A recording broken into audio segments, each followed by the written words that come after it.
So presently I'm standing here right now, you're so demanding. Tell me what you want from me. Concluding, concentrating on my music lover and my babies. Made me wanna ask you later for a ticket out of town. So can I get a window seat? Hey. Don't want nobody next to me. I just want a ticket out of town to look around and I say touchdown.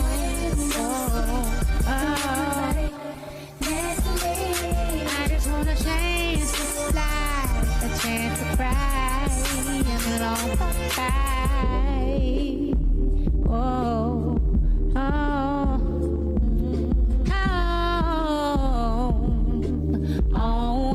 oh, but come back, baby, come back. I want you to leave me. Come back, hey, come back, baby, come back. Leave me. Come back, baby, want you to come back, baby, I want you to leave me. Come back, hey, come back, baby, come back. Leave me. Come back, baby, want you to come back, baby. Hello, hello, hello. How is everybody doing? Somebody get Taraji a window seat stat. After this movie, give her a break, okay? Give her a moment. Welcome to this good old Straw Live. We are about to get into this movie. Spoilers ahead, because you know y'all like to come in here and pretend like y'all know what y'all here for. If you have not seen the movie, please do not come in here expecting us to be non-spoiler. We're about to get all the way up and through this movie, up and down. When I say we, I mean myself and my guests backstage. Be sure to hit the like button on all three of our channels, engage in that chat on all three of our channels, and also drop below later and let us know what you thought about our commentary. We got a lot to talk about, so I'm not going to waste any time. I'm going to bring my partner in crime out first to see if she's ready. Ashley with the sweet perspective. Hey y'all, hey. You know I'm ready, Tyra. I'm ready to, Tyra put me onto something today. And because I was here all in the mind of I am going to defend Tyler Perry today because I felt like he cooked with this one a little bit. I actually liked it. But then after seeing what I done seen today, I'm gonna have a little smoke for Tyler today. And I hate that, but I will say I'm ready to dive all in it, Tyra. Child, the way you see how you just threw me under, Tyra put me on. You did, and one of the subbies from under my post was like, "Oh, this is this," and I was like, "Oh Lord." Yeah, we're definitely going to get into it. Last but not least, my man's is in the building. Brandon Keith Avery here with just his opinion. Are you ready to talk about Straw? I am ready to talk about Straw. Have a lot of things to say, Mhm. a lot to get off my chest and respond to. I may have been wrong with this one right here. I'm open because I was pretty harsh on it, but I've heard the opinion of others, and I'm just thinking to myself, okay, could I have looked at this the wrong way? But I don't know. I think I may end up standing 10 toes down. But I'm excited because I have a brief idea of how Ashley feels. How you doing, ma'am? How you doing? Good. How are Sorry, you? I have no clue other than the small exchange we had. I really have no clue. So I'm curious and I'm ready to do this. All right, we're getting started. We're going to bring us on in. Shout out to the 100 people already here. Make sure that you are hitting that like button. We like those numbers. Now, briefly, because we don't want to dive too far in. B, I'm going to come to you first. What were your overall thoughts of this film? Um, I thought the story was pretty cool. It borrows from John Q. Denzel Washington. That's actually one of my favorite Denzel Washington movies. I love it. I think I even like that more than Malcolm X. But it was some similarities there, and I can understand that a lot of people can relate to this film, especially black women, single black women, and that's cool. But I just thought it was too much. While the story was great and Taraji did a decent job overall, everything surrounding it for the most part was just some of the worst. I've seen from Tyler Perry, in my opinion, the production was just very low value, and it's just frustrating because I know that he can do so much better. So I didn't enjoy it. Well, I did enjoy some moments, but there were other moments. I mean, it was some good in the movie. I will say that there was some good in the movie, and I don't hate Tyler Perry. I like half his stuff, half his stuff I don't. But there was just a few instances in this film, a few sequences that just kind of ruined the whole thing for me, to where I'm just like, nothing else matters because of this event and this event, and I just it's more negative than positive, unfortunately. Mm. I definitely was not a fan after watching it a second time and giving it another once over. I'm still not a fan. There were some bright spots in this film we'll definitely get into, and we'll also get into the moments why I'm just feeling like the little small windows or peeks into mental health or the plight of a black woman is not enough to save this film from the things that I did not like. Uh, I'm gonna leave it there because I'll go. Ashley. So overall thoughts, like I said, I actually liked it and I was surprised at my own self. But here's what I do. Whenever I watch a Tyler Perry film, I have to suspend reality and have to do like a complete reset, right? Like on my brain. Like I am going to watch this Tyler Perry movie. Ashley, you are going to look at this with new eyes, right? So honestly, I really, really feel like this was one of the better things I've seen for him over the last 6 months to a year, if I can be honest with you. And I think because the overarching theme of sisterhood, of Black women's mental health, the aspect of like the psychosis that she was in for those 24 hours, to me made the first half make more sense. I love the relationship that she ended up having with Sherry Shepherd in the bank, because it's like, I think being out here alone in the world, some again, especially I guess those who are disenfranchised, maybe of a lower economic status, who feel like they have the weight of the world on their shoulders, to have somebody finally reach out to you and be there to support you and hold your hand and walk you through something. I just thought it was special. And it's something I feel like I haven't captured in a Tyler Perry movie for a very long time. Like I cried real tears. I did. And not because I saw me in her, but I think just as a feeling empathetic person, you could understand why she would go into a psychosis after losing the only somebody who loved her. Mhm. Like I felt it.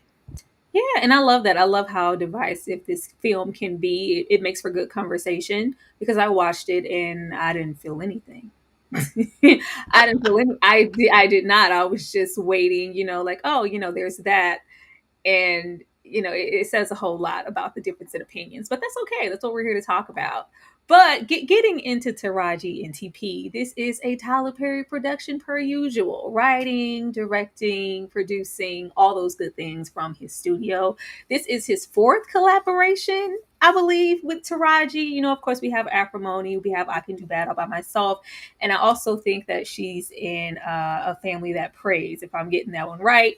But I didn't know a whole lot about this film. I know my expectation was set, and I really hate that we have to always lean into Tyler. Well, keep your expectations low. So then when he moderately performs, it's some grand situation. No, I'm not grading you on a curve. You've been here long enough and you're very, very established. You have the funds too. So I'm going to treat you the same as any other director and writer. But the only thing I heard was 4 days. 4 days it succeeded the film. Oh, Straw, Taraji. I was kind of taken aback at 4 days as if it was some type of, astonishing achievement or a badge of honor to wear that we were able to accomplish this in 4 days. Is it good for 4 days? Absolutely. Like, that's commendable, but would we have benefited for, for months? that would I think would have made the world of difference with the things that I don't agree with this film. But actually, I'm going to come back to you. How do you feel Tyler Perry did, at the helm of this film, and how do you feel this stack up if you've seen, other collaborations with Taraji, mostly Acrimony, as far as what they've been able to do together over the years? Because despite everything else, and what we also lean into with TP, Taraji will go on record and say, "I've never been paid more than when I've worked with Tyler Perry." Ashley? Yeah. I mean, so I have never seen Acrimony, but I have Mm. seen I Can Do Bad All by Myself. And so here's the thing. And somebody tried to get slick in my comments because I'm going to tell the truth about a thing. He relishes in black female trauma. It's what he does. Like, it is what it is. You're just going to see it in 99.8% of his work, right? And so I Can Do Bad All by Myself was again another situation. I think note for note, it's probably, I think they're right there. I don't see any grand departure or greatness from this. I will say Tyler Perry on a regular basis pisses me off with this time test. Like, ooh, let me see if I can do it in 24 hours. Ooh, I got it done in 15 minutes and we're in post already. Like, it's not a badge of honor. This isn't a race. Like, maybe he's cutting the costs on this side so that he can pay the actors more. Mhm. But here's what I will say.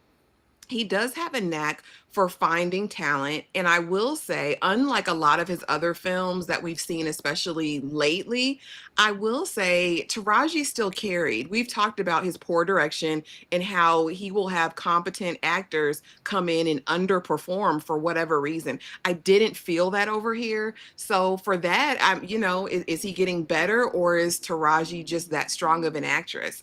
That's kind of the question I'm asking myself. And also, when you kind of almost steal, copy note for note other movie, you can get something done in 4 days, I guess, as I learned earlier today. Comment, child, because try to play in my face. B, what about you? How did you feel about it? I want to echo pretty much everything that Ashley said. You hit the nail on the head. You just said a number of things I planned on saying because he does take advantage. I don't want to say take advantage, but or exploit, even though that's kind of what he's doing. Black pain from black pain from black women, and that's kind of genius. But if you because it exists and everyone likes to be heard and are acknowledged, so I'm not mad at you there. But if you're gonna do that, I just want a more quality production. I don't want anything cheap being done in 4 days. It doesn't even have to be 4 months. I mean, just a month, a couple of weeks. I mean, if you're able to do it in that amount of time and provide a quality product, hey, get in, get out. I'm not mad at you. It saves money, it saves time. People can get back and do other things and do other work. But when you're cutting corners with what it seems like, and exploiting this niche that way, I don't like it. And yet he does have talent. One of my things I just didn't like about this, Rockman Dunbar, he was in A Family That Prays, and I'm not saying he's not the best actor, but he's decent, and I just don't understand why there was a dip in hit the quality of his performance as well. And I can go down the cast list, Yes. with that. But yeah, I have more to say about that, about the performances, but I'll save it. But yeah, it just feels rushed. 4 days is not cool to me. Not at all. Not at all. I do think that the project suffered in numerous ways because of it. But getting into the suffering of it all, and believe me, I dug for this. I told Ashley immediately, I think after we watched it, the bulk of why a lot of people who, and no spice to anyone who enjoyed this film, is because of Taraji P. Henson. She's going to carry. She is an actress. I do wish that we were able to give Taraji some more dimension, instead of, I work like a dog. Dang, like we brought her here to yell, be the yell, the yelling, the pride, oh, woe is me, black woman. But still, I prefer, my Taraji in increments. I love a good, subtle Benjamin Button, maybe like a talk to me. I just, when I feel her Suge over there with hustle and flow. I love, when we get these subtle acting performances from Taraji, then when we are hiring her to have her kind of dial it up to like 50. But pros for me, Taraji P. Henson. Taraji P. Henson, she carried this entire film on her back. Uh, Nobody was standing next to her. It was just simply her. The mental illness awareness, we do kind of later on in the film, we get a lens on that, and that's always a great thing, especially in the Black space. I appreciated that, and we do get some Black female solidarity with our characters and see these bonds begin to happen. Other than that, I didn't enjoy too much else. Cons for me: poor writing, pacing, dialogue, directing, all just bad. All just bad. The film was nothing, amazing to look at. The writing, of course, is Tyler. It's repetitive. And aside from being repetitive, lately with his films, we are exchanging dialogue for just simply profanity. And I think that's just poor. Like, give these people something else to aspire to or say in a scene other than ish. It just gets like we're regurgitating the same things, and we're not putting any effort to give these characters dimension aside from fu be that be that. The single Black mother narrative and the stereotypes that were surrounding her. um I'm sick of the Black single mother plight, especially when it comes to Tyler and the way that he executes it. We have seen this from him since the beginning of his career, whether it's not a single Black mother or it's just the Black woman and woe is me and I ain't never had nothing, ain't never been nowhere, ain't nobody never did nothing for me. Like it just gets tiresome. And here we double, triple down on that narrative for a very long time in the film. Subpar acting. I felt like anybody who was standing next to Taraji, they just weren't there. I wasn't interested. It was a bit phoned in, but what do we expect in 4 days? We had some capable people here, but once again, we have 4 days and we don't have much of a script. So that was that. Blatant ripoffs of other films. My next slide is a film that I feel like this movie took from completely, and I don't know how to feel about that. And also the fake out death scene, I really don't think that we needed that. It was gross to me. I didn't like it at all. Ashley. Yeah, gosh. And then after watching that other one, it's like, yeah, that was kind of a bit disrespectful. But pros, Taraji was over here. But Tyra, I want to give an honorable mention to Sherry. I think Sherry did an adequate job in her interactions with Taraji. Like I said, I really felt her. I believe she was a suburban mama over there, willing to take on this imaginary child.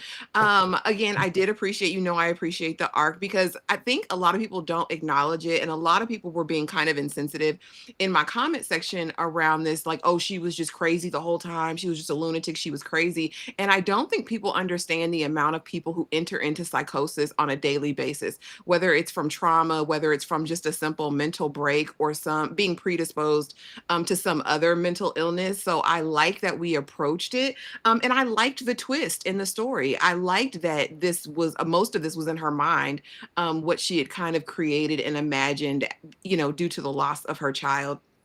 I loved the sisterhood, and I didn't mind Tiana. I didn't mind Detective Raymond over there being, I'm a single mother too.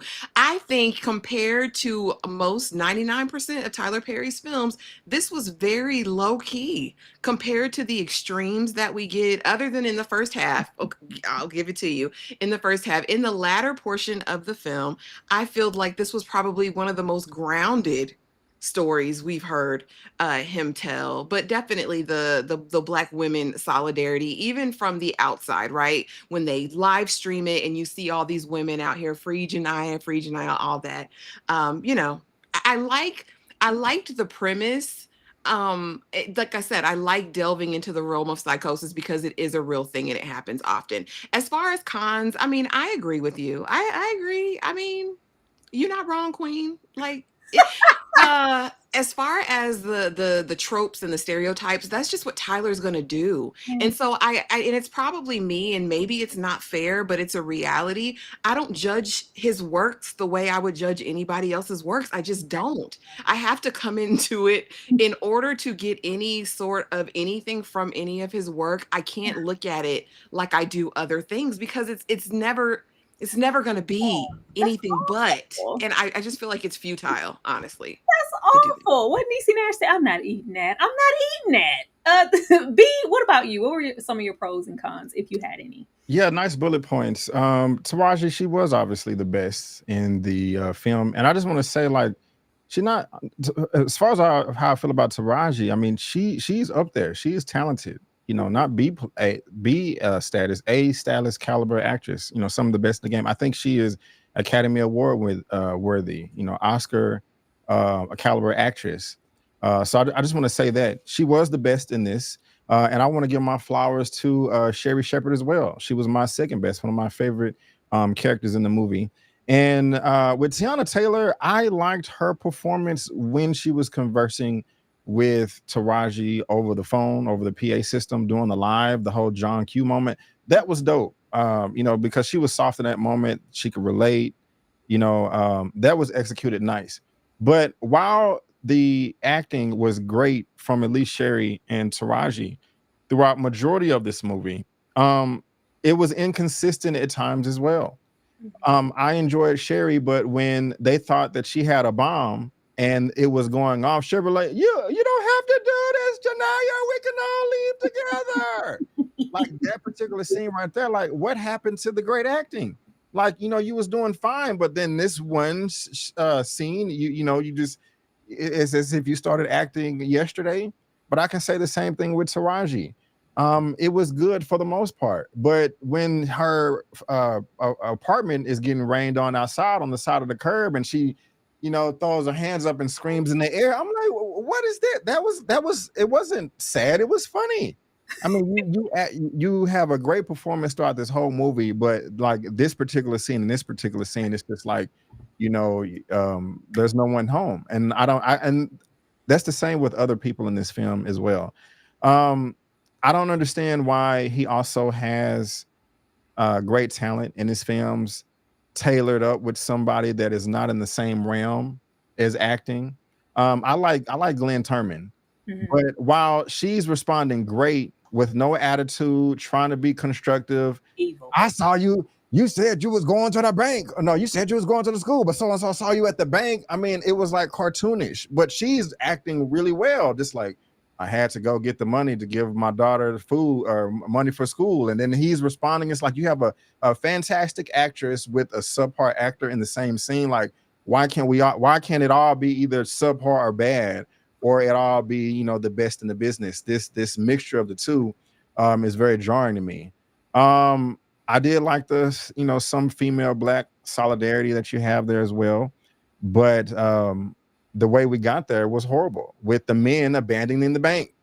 Like that's, I mean, you had to make up an excuse for to get the men out of there, and that was weak. So, I mean, that just goes with the poor writing and everything else. And so, um, yeah, the acting was horrible from a number of other people, especially Tessa the teller. Jeez, like it was. Come on, but why can't we have a full cast of great performers? Why does it have to be spotty like that? So um yeah, it was great acting, but you know, it was real spotty at times. And um, you know, I agree with everything else y'all said as well. Thank you, B. B said you said you was going. They saw you at the back. We go get into her awful, awful bad day. But getting into the break-in, but with Taraji. Now, watching the trailer, I instantly went to John Q. I was like, okay, this is John Q, but with Taraji. And then when I actually watched it, I couldn't put my finger on it because I had only saw this movie one time, and it's been a couple years now. I was like, oh, this is breaking for Beat. This is the exact same movie. Now, Breaking flew below the radar to me with Jumbo Yega. It was based on, of course, true events where someone really lost their lives, Brian Easley.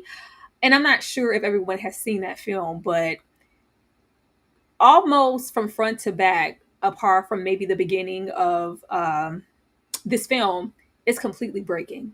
And I was like, whoa. Now, it's one thing to have this premise. You know, this is something we've seen over the years. It's always a situation like The Negotiator, A Dog Days Afternoon, A John Q. I'm taking this situation hostage because of X, Y, and Z. And it's not, you know, for monetary gain. It's more so at the stakes are the lives of someone else. And then a lot of us were getting set it off because prior to knowing Taraji's mental state, there just seems to be a lacking to where we were equating her to TT and set it off, and maybe her elevator didn't go all the way up to the top. So there was a lot of, like, that's not, like, baby, you just shot and killed somebody, you can't just come in. Like, it was just very like, what's going on with Jania's character. But this is breaking, and I don't know how to separate the two as far as how much Tyler blatantly stole from this true life event of somebody losing their lives and going to a bank. From the scenarios, from the dialogue, it was all just traces of breaking. And traces is a strong word. It's just the same. And I don't know how to feel about that and engage with the film because we didn't do enough, in my opinion, to make it our own. It's literally just breaking, but put Taraji and put a black woman's plight in front of it. Ashley? Yeah, this pissed me off because I actually even, kind of gave TP that. I was like, I really thought John Q as well, but it wasn't really John Q, not beat for bit and beat, not bar for bar. When I sat up and watched Breaking today, when I tell you it's literally copy and paste, like copy and paste, but just make it a black woman, and then just let's throw mental illness in just in a different way. But honestly, it's very disrespectful to know that Breaking was based on a real man who ended up having a psychotic break due to PTSD and schizophrenia from his time he served in the war. He was blown away. He was literally blown away. I mean, from the bag to the bomb to the backpack to the bank to all of those things, note for note. I just think it's really disrespectful to take a true story and make these changes and edits, and honestly for your property to get way more attention than the original story. That's to me what kind of sends it over the edge. I don't know what this does to that man's memory, or even to the outstanding performance from John Boyega over there in Breaking. But that really pissed me off because you're literally watching it and you're like, oh, okay. All right. You just took everything. Like, even if you watch how the bank teller and this actor interact in Breaking, it's beat for beat. You can tell Sherry sat up and Tyler was like, watch this movie, Mm. and this is where your motivation comes from. Like, y'all have to watch it. I was so pissed off. I was like, damn it, Tyler, I was trying to work with you. I was trying to be nice on this good day. And just to think that you would do that, it's cheap and it's lazy and it's really disrespectful for me. Yeah. And a shameless plug for anybody who has not joined the collective Discord. This is what we do over there. We watched Straw in there, and I wasn't trying to rain on anybody's parade, but I was like, if anybody's free, come on over and watch Breaking, because are you seeing the same thing I'm seeing? B, what about you? How did you feel about the comparison? And have you seen Breaking? I have not seen Breaking. When I heard you mention it, I looked it up over here, and then of course you mentioned John Boyega, and I'm like, oh, okay, I want to check this out. So I don't even think I haven't seen it. I think I may have heard of it, but it's definitely on the list for sure. And that's sad, man. If Tyler Perry is biting off of it like that, wow. There was another movie that was brought to my attention that he copied off of as well. I can't remember. It was for how did you get married? I don't know. I can't remember. So I'll take that back if I'm not able to quote it accurately. I honestly did not think of Set It Off. Those comparisons. And I have never seen Dog Day Afternoon. Okay. But John Q and The Negotiator did come to mind. Definitely. And it's interesting. John Q, like I said, is one of my favorite Denzel Washington movies, and Negotiator is one of my favorite Samuel Jackson movies. But yeah, those last two, you definitely some similarities. Wow. Let me get these super chats. Please, anybody who has not seen Breaking, and I really hated that because I knew how much this film flew below the radar. Because at the time of 2022, in the Fruitvale stations, the situations and scenarios and films that were surrounded by around true lives events, and I think there was just a lot of fatigue and something like American Skin. We just got a lot of these movies in bulk. And where we have something that actually happened, the same scenario beat for beat, along with, the losing of the money, and I just need to cash my check, and I just want what's owed to me, and the whole scenario, I have a daughter, it's just the same. And I'm like, this is a man's actual story, and he lost his life. Like, Tyler, please, let me get these super chats. Please watch Breaking. If you haven't, after this live, you'll see. Thank you so much, Dane, for the super chat. No Tyler Perry slander will be tolerated. Tyler just cast me in his new film, Lies. He knows I have no acting experience, and we filmed in just 8 hours. Thank you so much, Dane. You know I love you. Thank you for the $5. I'm not about to play with you. Demarcus, thank you so much. What do y'all say? Let's see, who would y'all say is better, a better writer, Tyler Perry or Lena Waithe? B, I'll let you answer first. Are you muted, B? My bad, I am muted. That sucks. That's a hard question. I don't know. I might have to say probably Tyler. I mean that I mean, there at least half of his stuff I do like. I have like, I don't know if I can say that for Lena Waithe. That's a tough one. Ugh. Ashley, Tyler Perry or Lena Waithe? Oh, come on, guys. Come on. Be serious here. Lena is an Mm. extremely talented writer. If you guys have never watched Masters of None, go watch that. Mhm. It's some of the best comedic writing that you'll see. And then also, I think the first couple seasons of The Shy were exceptional. And she birthed that thing and wrote a significant portion of it. Lena, now, what things have descended into, that's not my business. But as far as the talent and the prowess as an actual writer, I'm over there with Lena. I'm over there with her. Yeah, I was gonna say the same thing. I haven't seen The Shy, but I have seen Masters of None, and I thought and even other projects, she's had some. It's a hit or miss with Lena, where with Tyler, there's often a miss. Watch Break, and that's all I'm gonna say, because it's disrespectful how much we took away from that film, especially with the premise that's really familiar and that we've seen. We've seen it. There's a way to do this on your own. You didn't have to take that man's real life story. Respect. Janaya is how old now? Casting for me, and we don't have to spend any time here. I just had my own thoughts watching it. Taraji's beautiful, first of all, but she is a woman of a certain age. She is in her 50s. I think the plight, or kind of where we were going with this story, it would have benefited for us to see, maybe, I do have a couple here, a Dominique Fishback, a Keke Palmer, maybe someone a little younger. I think it would have fared better for the story, because with how old she is, I think Janaya is supposed to be in her 40s with her young daughter. And it just opens the question of, well, what was happening between the years of X, Y, and Z that are kind of unaccounted for. And with Sherry and the kind of the misfire moments, she did do what she could. I did appreciate it, but I was like, ooh, Octavia would have ate this up. Octavia would have ate this up, or Danielle would have ate this up.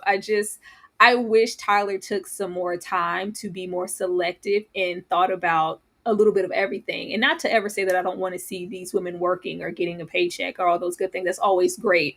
But I don't think he takes into account other avenues within your script that will benefit from having a younger, older dynamic, instead of, who's going to get, the name. Because if you see Taraji, you're going to watch, because it's Taraji. You see Taraji and Tyler, I'm going to watch, especially because we know how great of an actress she is. But I think the role of Janaya would have definitely benefited from having someone a bit younger.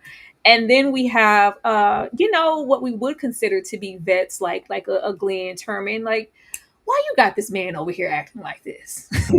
Why you have, like, it turned, and if anybody's, in a blaxploitation mood, if you've seen him over there in JD's Revenge, it got caricature. Like, we took Glenn back to the 70s of the over the top cursing and the way that he was interacting with her in those scenes. And that goes a little bit for everybody. I wish we had done more with Sinbad. I was happy to see him here, especially after, the life obstacles he's had lately. And I was also here for the little different world, OG link up with Sinbad and Glenn. But we didn't give them too much of anything to do. And it's shameful and disrespectful to have Mr. Glenn here with the shenanigans. I hated every single part of that. Um, and even when we get into the likes of Tiana Taylor, I do think Tiana Taylor has promise and she could deliver more in the acting realm. But this situation of 4 days was not doing her any favors. It was really up and down for me. And I wish we had somebody else a bit more seasoned on the other edge of that microphone, trying to really pull her. Kind of when we're getting into Jumbo Yeager and breaking, the opposition to Tiana there would be Michael K. Williams. And y'all, Michael's going to bring it. And he's out there trying to, have that brotherhood and that shared experience with Jumbo Yeager's character over the phone. Exact same premise. But we just needed a little bit more from me for like the relatability. But B, I'm going to come to you. How did you feel about the casting here? It was like I said earlier, just inconsistent. Taraji is great. So is Sherry. But then you have other people, Tayana, who's not remotely as good, or Glenn overacting. And we should have got more than Sinbad. Tessa, and I saw in the chat a lot of people were complaining about her. She got on my nerve too. Ashley Versher. I mean, it just doesn't make sense. You have some of the best and some of the worst talent in the same room, Yeah. in the same scene, and that just doesn't play over well. So some of it's good, some of it's bad. Mhm. But Glenn was hilarious. Mm. Ashley, what about you? Did you have any problems or whatever with the casting? Because it was okay, but I don't think we did them any favors with the 4 days, or not really giving them any dialogue or things to do in the scenes or the script. I don't know. I don't believe that Tyler gives these people dialogue. I think they ad lib 80% of their lines in every single movie. Like, because they repeat stuff so many times. There's a bomb in the bag, but she's got a bomb. There's a bomb. There's a bomb. There's a bomb. Like, I don't think he writes it. Like, I think he gives them an outline, and say what feels right in the moment. But honestly, this is something that I actually did pick up on when I was watching. When they say Jania's age is 42, I'm Yeah. like, 42 where? Like, not being funny, you know what I mean? But just like, really? 42? But here's the thing with Tyler, again, and something we've learned from him over the years. He got people in his mind. When he probably has all these things on a whiteboard and with post-it notes, like, I want you for this, I want you for this. He was probably at an after party and told Taraji, I got something for you right now, I'm working on. And they're gonna be in it no matter what. Even if this person was supposed to be 35 years old, he'd had Taraji over here playing it, because that's just what he wants to do. There was definitely opportunity, but again, a lot of it seems like he puts in films who he likes, who he admires, who he wants to, I guess, share credits with on a screen, not necessarily what's going to be better for the piece that he's doing. Um, Everything is motivated by something for me. And again, I'm not going to knock his intelligence. I think he's very smart. You get a couple of big names on the project, you're on the project with your built-in audience, Yeah. he's going to sell it. But for the quote unquote art, if you want to call it that, he could have done better with the casting, but he doesn't try. He doesn't want to, Tyra. Like, it is what it is. Like I said, he had diabolical Colonel Taylor in his mind already. Yeah, I'm gonna have him cussing her out. Look at that.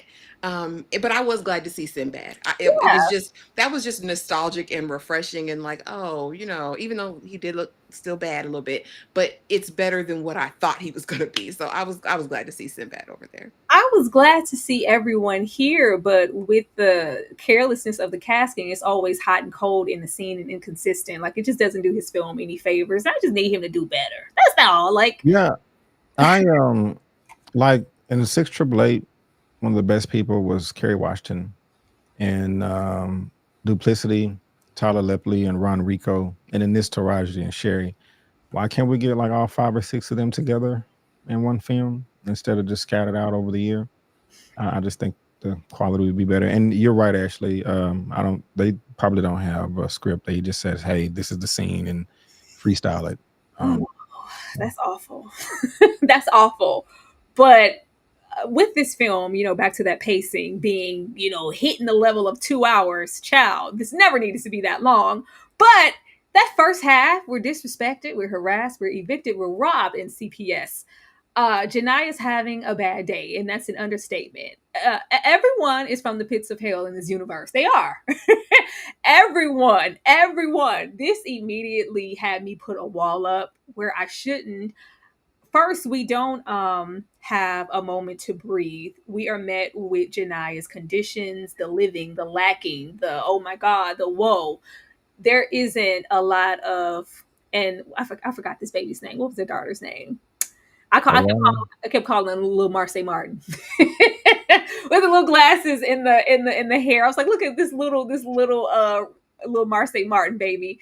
But we don't have enough of just the foundation for her as a mother, and just with this baby, it's just extremely hard hitting. Even the moment of trying to bathe her in the tub and baby and get up, well, you can't bathe yourself. Remember, you failed. Like, it's just too much. And they said, I needed the $40, and we're just immediately met with grief and struggle and strife, and that's all we are like given for an hour straight. By the time we have the incident occur, Glenn Truman being an asshole, and we meet that officer on the street who blatantly tells her, I'm going to kill you and find a way to arrest you. I was like, what is this? What is this? Like, for the ending and what Tyler wanted to do with that twist, I needed more nuance given to, onlookers, like what's going on? Like, her baby's no longer here.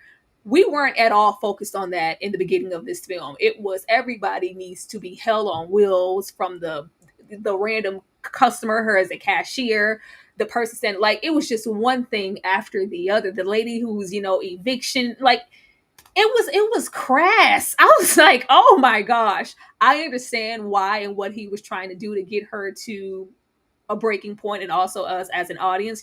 How much can she take before she explodes and she's screaming in the street, oh, they didn't took my baby, they put me out, like the cop said, and I got a ticket. Like, it was unflinching and too much. It was overkill, and it left me in an unrealistic state. If this is grounded, Ashley, I don't know want to know what ungrounded is.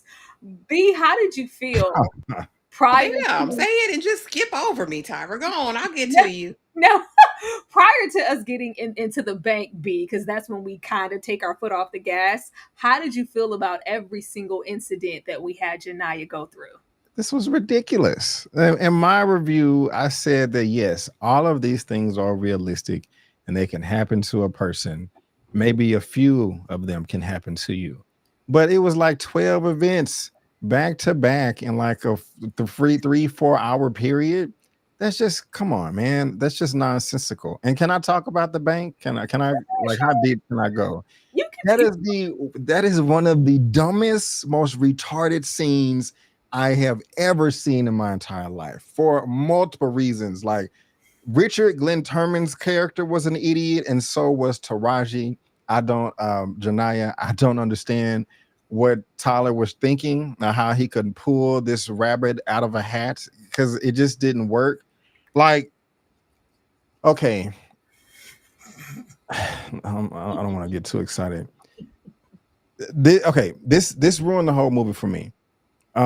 Even if Tyler Perry wanted us, so we all relate this to John Q, and she had her moment, and they were good between Sherry and Tayana's character. But every time I was a moment from feeling sorry for her, I went back to the scene at the job where they was robbed and she murdered her boss in cold blood. I don't care what you're going through. I don't care if you snap. That is just no justification for you to murder somebody, even if they are an asshole. Because, like, what if that was your mom, your uncle, or whatever that was working at a job and there was an asshole, and you got a phone call later in the day that some lady snapped and murdered them because they got fired? You wouldn't, oh, well, it's okay because she snapped. That just doesn't make any sense. The fact that she murdered him out of cold blood, I just can't forgive. And if Tyler really wanted him to die, let's just try to make it a bit more realistic. As she is fighting for mind you, she jumped the robber saying, like, no, I need that money more than you because I need it for my daughter. But she left the money there, then proceeded to go to the bank and still try to cash a check. So that's a plot hole right there in itself. But if you wanted her to struggle, if you wanted Richard Glenn to die, why, when she's struggling with the robber, the gun can actually accidentally discharge and take him out that way? That way, we have a more valid reason for wanting to feel sorry for her and sympathize with her. Like, damn, like, not only did you get fired and your boss said, F you, get out of my office, now you're about to get robbed and you accidentally murder your boss. Like, whoa, this is crazy. But no, they turned her into a murderer. And Tyler could have done this. He could have just, like, with the gun discharges, accidentally shoots the boss. The robbers, like one of them got scared and ran away. They both can get scared and run away. She's down there trying to save his life, calling 911. Oh my gosh, I was at the job. We got robbed. The gun went off. My boss, he's bleeding right now. Please send the ambulance, 911. And she's being a caring person, somebody that we want to root for because she's caring for our boss, even though he done fired her ass and cussed her out. The boss looks at her and still blames her, like, no, don't hang on the phone. No, this is your fault. You set this up. And it's as he's dying, he's still blamed. It's like, damn. Okay. And then he dies. But no, he don't want to do it that way. He wants to turn her into a murderer. So that's bad on her part. But then on Glenn's part, right here, first of all, she saved your life.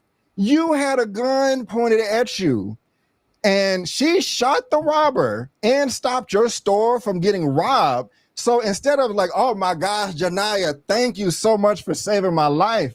Thank you so much for stopping my store from getting robbed. You want to talk crap in front of her while she has a gun in her hand? What smart, what person in their right mind would do that? Talk crap to somebody with a gun in their hand that just murdered somebody. I would be on their side. Like, I can't even talk right now. I would be scared, just shutting the hell up or trying to be on their side. Thank you for saving my life, but you're gonna just rub the pie in her face like, this is your fault. You going to jail. I got 911 on the phone right now, and I got the murderer right now. Like, who? Why would you do that? Like, are you asking to die? And because I criticized this in Tyler Perry's crappy writing, I hate black people. I've been. I mean, the scene was stupid. I mean, am I tripping? No, you're so passionate. No, what I had an issue with this because as quickly as she shot Glenn's character, as nasty as he was an innocent man. They wanted us to forget it and be inconsequential because that white man who stopped me earlier with that white woman and that cop, and he was dirty. He said he was going to kill me and get me. This is why I can't come outside. And they went on with the rest of the story like this never happened. I was like, you still killed the man, Janaya. Like we could have easily had the gun go off and have it be like a misfire situation in a tussle to where these incidents are piling up against her and she just really didn't have any control. She is a victim. The moment we take that away from her, we turn it into something else. We should not have had her murder Glenn in cold blood in that damn office. That was a choice, Tyler. And I'm one more thing, and then towards the end of the movie, where the crowd out there is rallying for a free Janaya, the white reporter is like, let's see how they feel about this or whatever. Oh, we so sick of this shit. Black woman, we tired and fight the system, blah, blah, blah. Well, you do know that she's wanted for murder. Well, what the hell do those people do? I get it if she snapped. Like, we excusing cold-blooded murderers now. Just another reason why I didn't like this movie. Lord. Thank you so much, Joshua, for the $10. Janaya asking why people was scared while flinging a gun around. Yeah, it was a lot. It was a lot, and we couldn't do anything but watch because they wanted us to suspend belief because, you know, she's had an awful bad day. How much can she take? She snapped. Wouldn't anybody like? And now we're supposed to deal with the terms, or even her being so delusional with things that have happened due to, of course, mental illness or just the state of things. I'm going to come in here with this bloody check and you're just going to cash it because I'm at the end of my rope. Like I'm not functioning in reality right now because I have been through so much. They really wanted us to believe that, but were we helped that much? I don't know. Thank you so much, Nelson, for the super chat. Great review of this movie. Thank you. Ashley, what about you?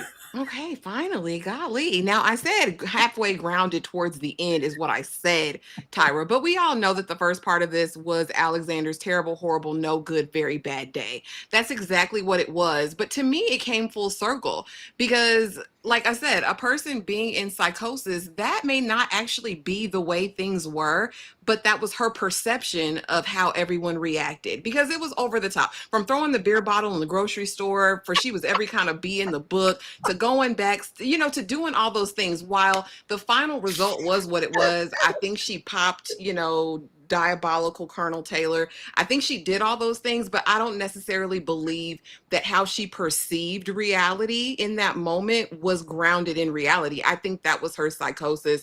And I think that's what I've inferred. Now, I'm giving them more credit than you're supposed to give writers, y'all, because a storyteller is supposed to convey that, and it's supposed to be, framed, and you're supposed to get that. I'm taking that as, in my own mind and through my lived experiences. All right. So that's what I'm doing. It was what it was. We don't expect anything from the clothes being in the rain to the cop. I'm going to blow your effing head off. I'm going to find a way. I'm going to find a reason and excuse to blow your effing head off. And then she kind of almost has this self-fulfilling prophecy. Like I said, after it was all said and done, and I know that she had snapped and she was not a part of this here plane, it made more sense to me. I was like, okay, because on second watch, I was like, all right, so yeah, this didn't really happen this way.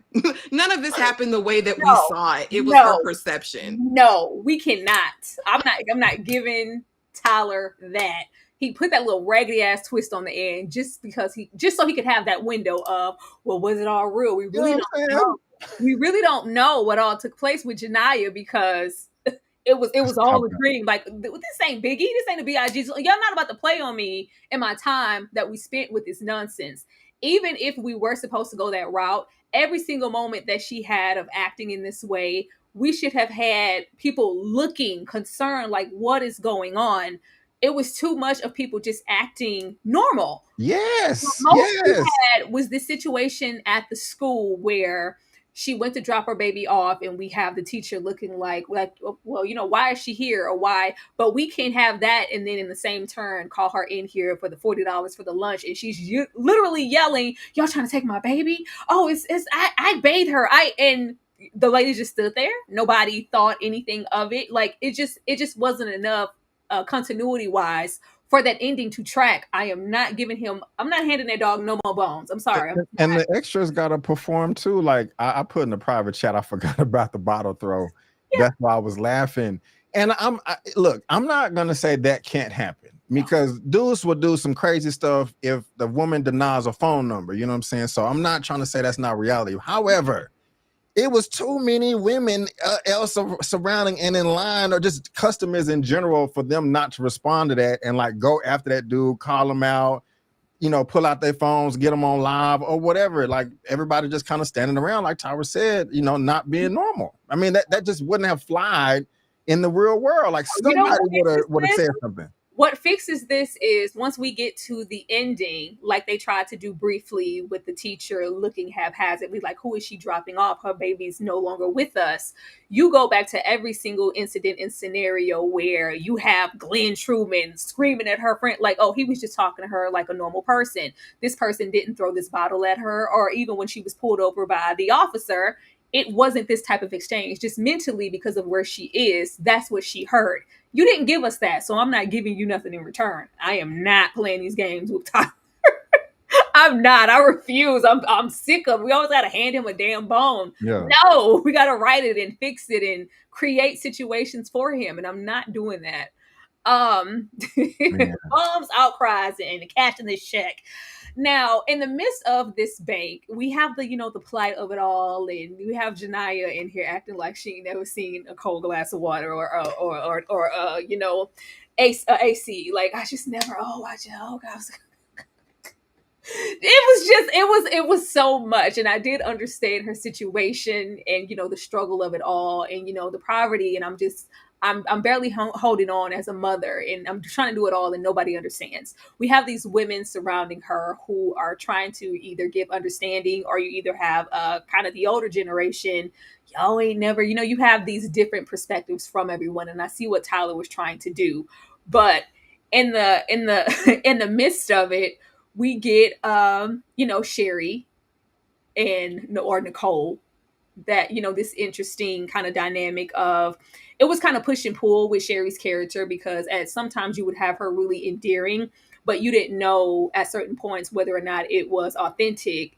because I'm feeling for you as a black woman and be for your plight, and I've seen you coming here with your daughter, you da da da da.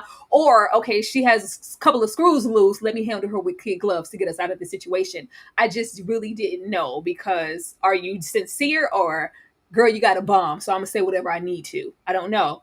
And then we have Tessa down there. Tessa was Tessa was very unconcerned. I don't care what's happening. Just we need to get out of here. I don't care. I'm going to take every single window and opportunity to say something, to interject to your trying to treat her like she's some type of martyr. She's a criminal. She's I'm not doing that. And then of course we have Tiana Taylor's character on the outside of the bank. I understand my mother was also a struggling single mother, this, that, and she's pretty much the only outside voice of reason, rooting for Janiyah in this entire situation. Ashley, how did you feel about all of these women here and the things that were taking place in the bank? Well, I think both things can be true, Tyra. As far as Sherry Shepherd's character, Baney, get yourself together. Stop being a baby, Baney. But no, I really feel like both things could be true. I think Sherry could be in fear for her life and still have a heart of compassion for Janiyah in this situation. And I liked how she navigated it, right? Like, okay, I'm scared.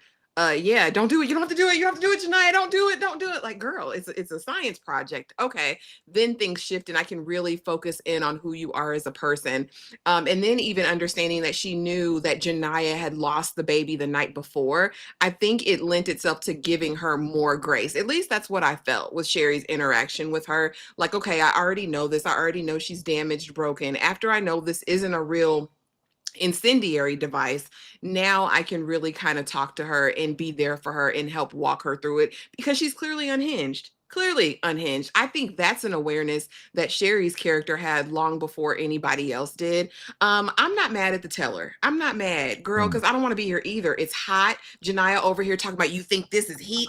I never had air conditioning. I never had a fan blowing in the window. I've been hot all my life. You see, I don't even sweat in here. I was like, girl, relax. Everybody's not there. I did love the queen mother, because she looks at the teller and is like, baby girl, how old are you? Because you're terrible. You don't feel nothing.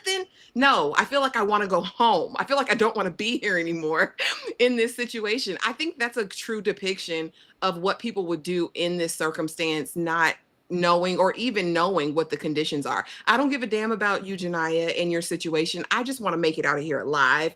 And then you have someone else on the other side who's like, I'm going to be here to walk you through it. Then we have another teller who feels compassion, but not too much, because I still want to get out of here. I think that was a true representation and true depiction of how people would have acted in that space. As far as Detective Raymond, Tiana's character, again, after watching that damn movie Tyra had me watch, that's Michael K. White over there. I see you, bro. I've been there. I was in the war. I'm a veteran too. Like, I'm a single mother too, Janiyah. I understand what it's like to have the weight of the world on my shoulder. Like, literally, when I tell you it's bar for bar, it's bar for bar, just in a different font. And that's what's pissing me off about this. Because be original. If you're gonna go down this path, you have to do better. But yeah, the bomb was ridiculous. The whole bank situation. And at the end of the day, I'm cashing that lady check. Janiyah, I see you every week. I see you bloody. I see the blood dripping off of you in the vest.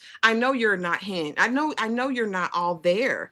I'm gonna cash this $562 check and I'm gonna send you on your way, and we'll just deal with the rest after that. Yeah. It's hard to watch Breaking and then watch this, but yeah, all of this over, the small, because it's not about the money. Just like with that film, it's about being seen, and I think we spent a lot of time on Janiyah's plight and her lack of support as a black woman. It did grow to be a little tedious. Of, oh, you eating breakfast? I ain't never ate breakfast. Like, oh, okay. It became a lot. Thank you so much, Nisha, for the $4.99.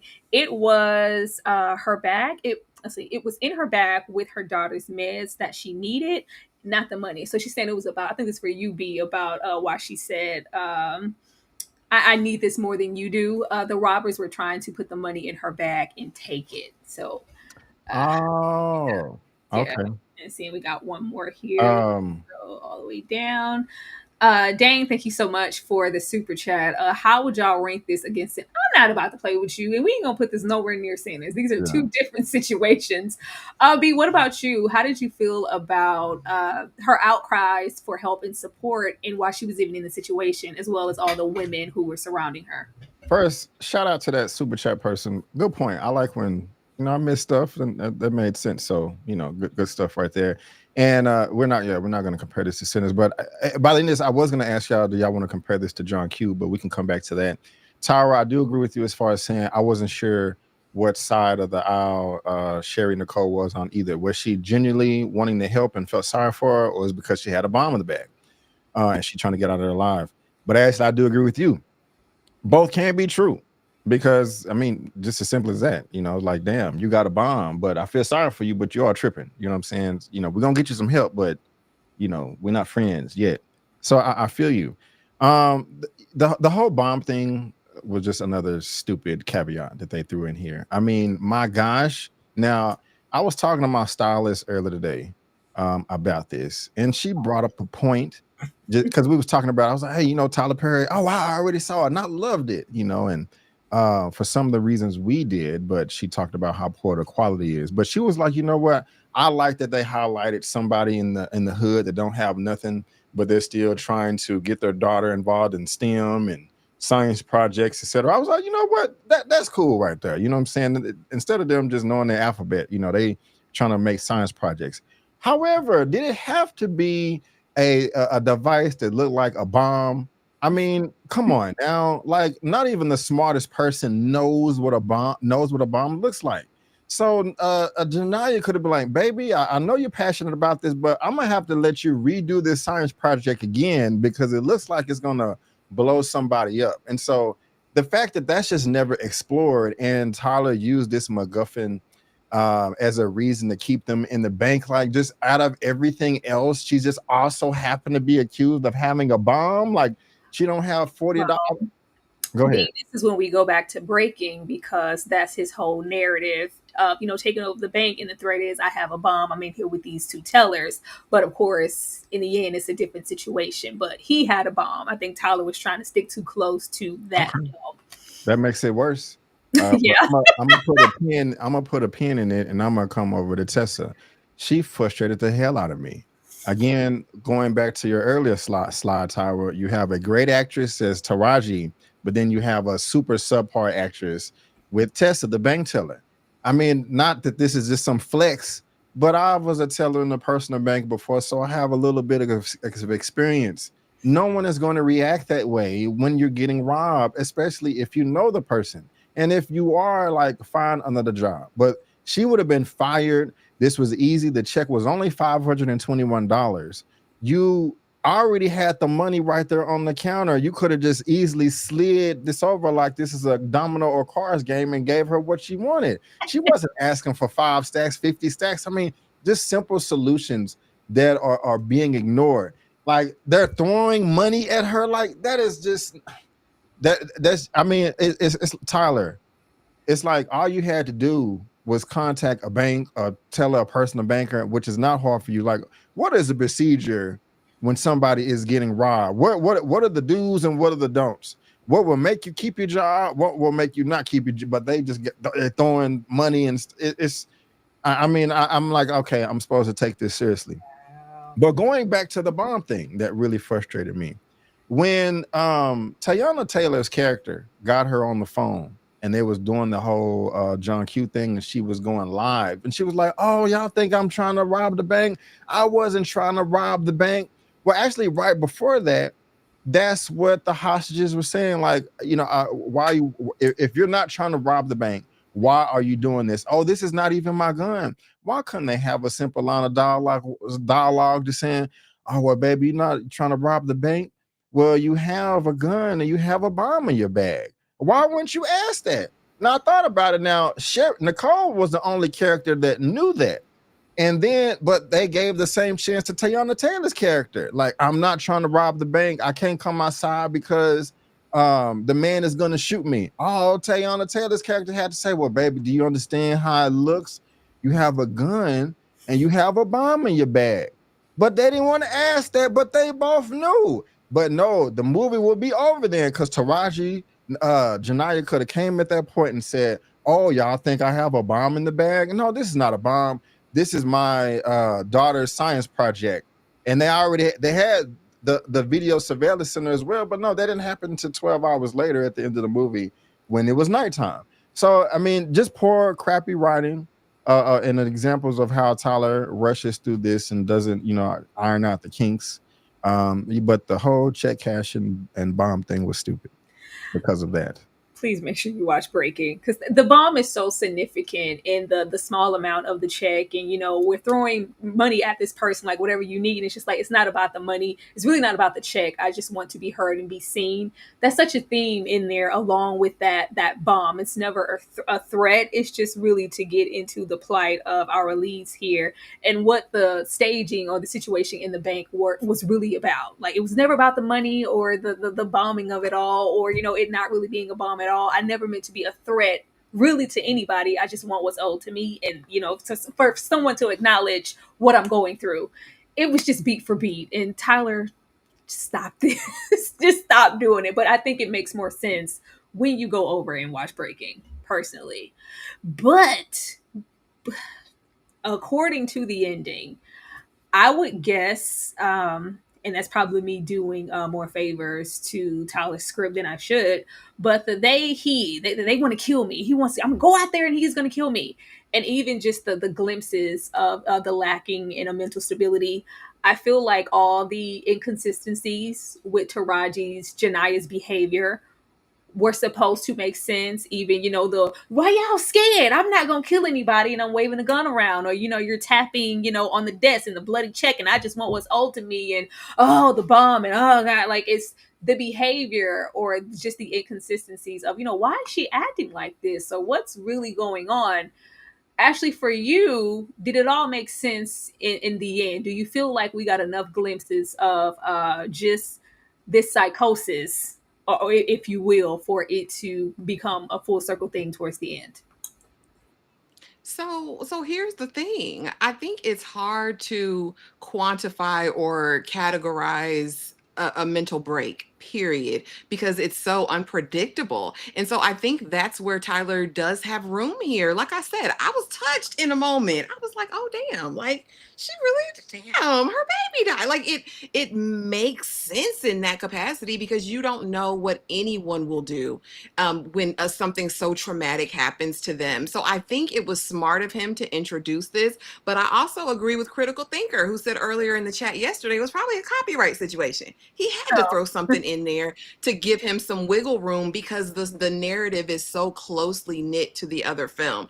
But no, I think it worked for me, because like I said, I think that psychosis is unpredictable and we don't know how anyone will respond. And her normal is not everyone else's normal in this moment, right? Like, I'm waving this blicky that's fully loaded with the safety off because I didn't used it earlier. But why are y'all scared? Because it's not supposed to make sense. It's completely irrational. And I think he gets the freedom to do that by putting in the twist towards the end. And I know you're gonna say, well, he should have proved it, but I think he gave himself room here. I honestly I didn't. do. I did not. I did not. I wasn't gonna say nothing. B, what about you? Did it come full circle for you to make sense in the end? Were you watching Janaya with an uneasy sense of like something wrong? Like, what's going on? Or did you just feel like, okay, clearly something is mentally going on with Janaya, and it's not just a situation of CPS taking her baby? Not at first. But I did start to think like, okay, she is not all mentally there because of the performance. And Ashley, I knew somebody was going to say that, what you said. And I had to be honest with you. I think you're right. You are right that he does have, I mean, mental illness. It is not just one thing. It is a large spectrum of ups and downs, ins and outs. And so, yeah, he can use that, but at the same time, it does feel like a cop out, because when in Janaya's performance, there was a few moments where it was clearly obvious that she's not mentally there. There are some screws loose, and it is sad. But there was other scenes where she hops out of it and she's competent and she's aware and conscious of what she's doing. And I'm just like, wait a minute here, there's a little cheating, okay? Either you're gonna be competent the whole time or you're gonna be crazy. But then I'm like, but that is kind of crazy. Your mind is unstable, so you can go back and forth. So it's like, and one side of me it makes sense, but on the other side it doesn't.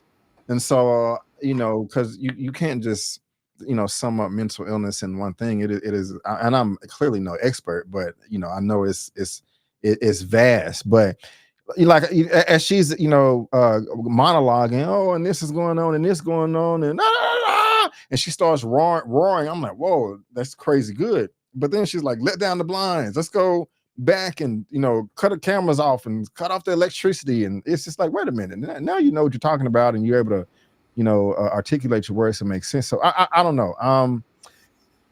I'll give a reluctant plus as far as that's concerned. I think he kind of cheated a little bit, but it works, so it worked to his benefit if I had to be fair. Yeah, So there cheated you a go. lot of it. Cheated a whole lot. Okay. I'll give him that one. I'm gonna leave it alone. I'm gonna leave it alone. But we have an outside divided. We do have a whole lot of time to be spent outside as far as Shania's circumstances. We have this public outcry in support. We have this news coverage, and we have a police department which looks to be kind of full of men at this point. They're expecting and wanting the worst for Janiyah. Like, we're just trying to get to the get. And it just seems like the only voice of reason is Tiana, where we might have something. But it Tyler and his ABCs of writing, especially in these type of scenarios, black woman good, black man subpar, white people bad. I want a little bit more dimension. I do, but I just know that we're not going to get that. Um, I kind of spoke on Tiana's performance earlier, in where I feel like it could have been benefited a little bit more. But the outpour from the audience and the news and it's very, I ran for my life. I ain't grab no shoes or nothing. It's like when you find the most random person in the crowd of people, like this is the best person you could get to speak on the platform. It was just very like, I don't give a damn what she did. I understand. Oh God, it was comical. A lot of the film just got so over the top that it was in a cartoonish sense. But we do have the outside world, as far as Janiyah is concerned, be very divided as far as where she should fall for what's taking place. And I'm not even gonna say what she did, because after it occurred and kind of investigating, it doesn't seem like Glenn's death, the manager, really meant anything, because it was just so hyper fixated on find that white police officer and that woman who gave me that ticket, and then I'll come out, because he said that he was going to do X, Y, and Z to me. We didn't really mention him after that. Ashley? Oh Lordy McGordy. Okay, so this is the thing. And if you watch enough Tyler Perry, he always sets this enmity between the black man and the black woman. So even when we get to see Detective Raymond's partner, well, we don't care. We know she's a killer. The only one, I guess, was the chief, played by, Dunbar, old boy from Soul Food, who kind of gives a little bit of balance there. But I'm in this, it's always a man against woman, preferably a black man against a black woman in his narratives. And I don't know why he wants the division there like that, but it's always a betrayal, something like, I don't give a damn, blow her effing head off. Like, ho, shut up, B. I told you, like, what? Like, what are we doing here? So it was very interesting to me. And there's always a champion, right? Someone's going to champion the woman on the outside to be able to bring help to whatever. Again, it was par for the course. They always are going to have, what was the man, y'all, with the red thing on his head? They snatching hide your kids, hide your Antoine wife, or ain't Dawson? nobody No, got time for no, that. It's no. it's always gonna be somebody in the crowd, and that's the one that the camera's going to pan to. So I get what they were trying to do there. Wait, Ashley, before you keep going, But how did again, you feel when we had Tiana go and slap and reprimand the white officer? child, How'd you feel? really try You to feel knock his head empowered? off, Tiana, please. No, it was the power suit walk, and you know I hated it. Cause what are you doing with that Synthetica bouncing in the air? Like, and don't get me wrong, Tiana looks the good, period, right? But no, baby, I don't believe you. I don't believe you went and knocked this 6'5" dude's head off his shoulders. I don't believe. I don't believe it. And he didn't do anything back as much cash money You as know he what was I'm talking saying? before. It Yeah, would have been a brawl. Like it just, we again yeah. suspend No, reality and spending just, nothing, Ashley. You see what you did to her? listen, You see what listen, you did? listen. You did I'm this to her. You did this to Janaya. No, I'm not. like he put the blicky in her hand and made her pull the trigger on diabolical Colonel Taylor. We know that's not a thing, Tyra. We You're like, right. come on. We Oh, we you're know right. it. Is it is it like we already know this is par for the course over here, Tyra? Come on I'm not now. doing that. Tyler needs to do better. I don't care. He gonna get this work every single time he put out one of these films. B, how did you feel about the hide your kids, hide your wives out there and the division that we have with the community on the outside, even with the department? Because all y'all bad, all you white cops. Look what you did to Janaya. This is your fault. Yeah, like everything else, it was too much. I didn't believe her at all when she went and struck the cop. That just wouldn't have happened in a million years in any universe. And it was overacting too at that point. She was underacting and then overacting. So that's just bad. And I'm not an expert on hair and makeup, but that didn't look good either. Coming from Tiana. I mean, she looks good, but that department, Yeah, because that department did not. I'm not trying to sound mean or ugly, and I know they was out there for a while, but the crowd when Sinbad's character was out there in the front, I was like, how did you get over here? Like, like, I mean, you know, because earlier about the white cop, they was on the road and it was raining and mind you, the cop was so guys, he didn't even Janai didn't even hit his car. no, He had to swerve out of the way. This dude was running over cones and stuff, yeah, trying to pit her. Like you're not paying attention to like all the onlookers and stuff like that. This is 2025. Everybody has a cell phone, cameras on, light posts, all that stuff. They just threw that out the window. But the hide your kid, hide your wife lady. I mean, it was just really frustrating. Like you do know that she's wanted for murder. Well, what did the mother effers do? Because I'm tired, and they must have deserved it. I didn't like it. I didn't like it. It was something else I was going to say as well. It slipped my mind. If I remember, it'll come back. But given the information that the crowd had through the live, I can understand how they would be on their side. But the information we had that she yeah. was a cold-blooded murderer, I'm just like, this is dumb. This is silly. This is embarrassing. So That little one moment with the negative Nancy that is Glenn Turman ruined her narrative a bit. It muddied the waters where we couldn't completely root for her the way we wanted to, if you wanted to root at all, because we still did that one thing where we could have just had it. Oh, a misfire. I don't know. yeah, This is Tyler. yeah. These are the breaks. These are the breaks. Hey, Movie Bay in the chat. I see you, girl. But leaving this here, we have her sticking beside her. She sticks beside her, and for the most part, um, with Ashley saying like she really felt Sherry. She felt her in these moments, and she says, I'm not leaving her. We get this compassion and this understanding. I think this is for anybody, along with Taraji's performance, who says like I really loved and I cried and it was gripping. I think it's this. Like I said in the beginning, it was not enough for me. I didn't care either way, but I could understand uh, the audience fearing and really loving this compassion that we have between this almost like a sisterhood. I didn't buy it. I'm sorry. But for those who did, I can understand this being a stepping stone as to why you did enjoy the film as much as you did if you did enjoy it. I don't got nothing to say about it. Actually, if you want to elaborate on that. I do, because I do think this was probably one of the most touching portions, because at this point everything's said and done. Taraji comes back to herself, right? It's like, oh damn, my baby died last night, and you knew. Yeah, I knew since earlier.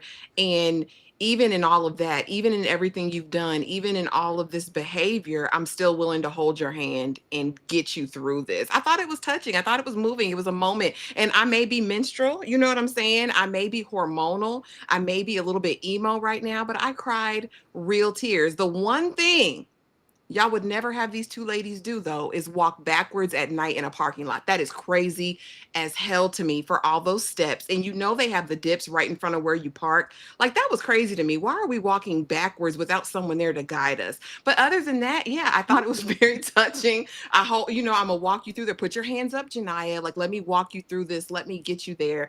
And I, like I said, I thought it was a moment. I thought it was touching, and I absolutely believe Sherry by this point. Even when she sends the other girls out, like, I'm not leaving her. I'm going to stay with her, knowing what I know, knowing that she basically threatened all of us, you know, even though she said she didn't. We were fearing for our lives. I'm going to go back and I'm going to wait with her because she's my sister. I'm going to put money on her books and I'm going to visit her in the Pinta Yeah, too. I I believed okay. her. Shout out to the 300 people here. We are very happy to have you. Be sure that you are hitting that like button. I, you know, I I'm sorry, it didn't do. I loved the division as far as people who were really, really touched, and I guess the other sector of people who weren't. I wasn't, you know, fortunate enough to be one of those people.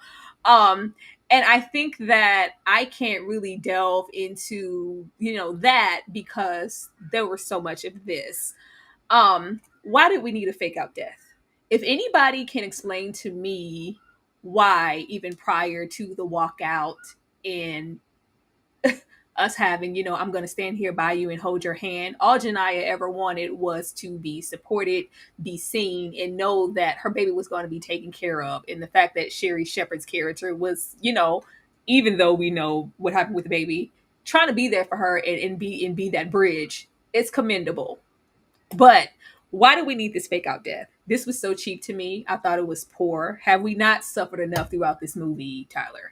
With everything we had been through up until this point with Janiyah, especially if it wasn't going to be a real deal, especially if you've seen Breaking and how we kind of go there and it going beat for beat, I wasn't in any way discouraged to think that that was a real thing. B, how did you feel when we had the guards come in and the shooting and the death, and then we kind of snapped back because it never happened? Um, I didn't like it. I thought it was cheap and kind of diluted the higher points early in the film, especially between Nicole and Janiyah.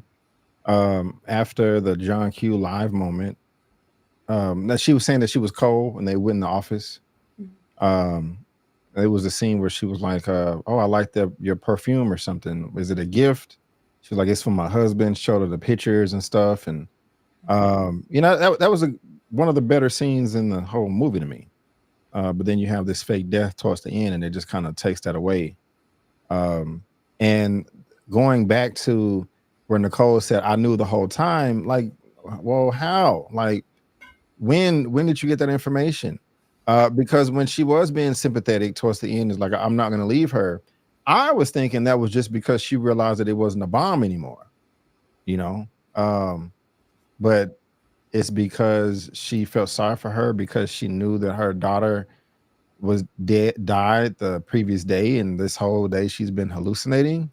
You know, I'm just not really buying it. You know, that's just they kind of jumped the shark there, and another cheat in my opinion. So, and like you said, the fake death, like enough was enough. Like this was the end of the movie. We know she's going to jail. People have sorry for her. She's kind of already won, in a way. But then the daughter has to die too. Like, I mean, that was just it was unnecessary. You know, I don't know why he had to go there. Mm, I had God, I had something else to say. I can't think of it now, but mm. yeah, I didn't like it. I didn't like it. I understood why he went here. This so much of this was around her mental state and maybe this, you know, some of the psychosis of it all when she was kind of coming in and out. So much of her narrative in the bank is, you know, that man. And I think it was literal. Of course, she's zeroing in on this officer because of X, Y, and Z. But I think she meant in general, nobody's ever helped me. I'm not getting any support. Everyone's out to get me. And there's no way I'm walking out of here with my life. You guys are just saying these, or you're saying you're going to care for my baby or be there for whatever, but do you mean it? Everybody says things and don't mean it. There's no way I'm walking out of here with my life because the world is out to get me. I got that, but I still didn't like the visual of it and I didn't care to see it.